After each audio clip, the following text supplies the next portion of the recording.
राज्याचे क्रीडा मंत्री माणिकराव कोकाटे पुन्हा अडचणीत आलेले आहेत। सदनिका गैरव्यवहार प्रकरणी शिक्षा कायम ठेवण्यात आली आहे। 2 वर्ष आणि 10,000 दंडाची शिक्षा जिल्हा सत्र न्यायालयाने सुनावली आहे। जिल्हा सत्र न्यायाधीश PM बदर यांनी ही शिक्षा सुनावलेली आहे।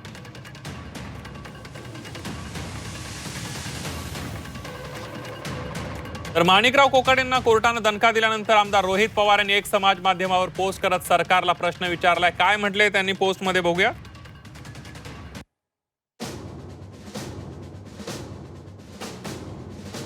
बनावट कागदपत्रांच्या आधारे सदनिका लाटून शासनाची फसवणूक केल्याप्रकरणी कनिष्ठ न्यायालयाने ठोठावलेली 2 वर्षांची शिक्षा सत्र न्यायालयाने कायम ठेवल्यानंतर आता तरी सरकारने मंत्री माणिकराव कोकाटे यांची तातडीनं पदावरून हकालपट्टी करावी।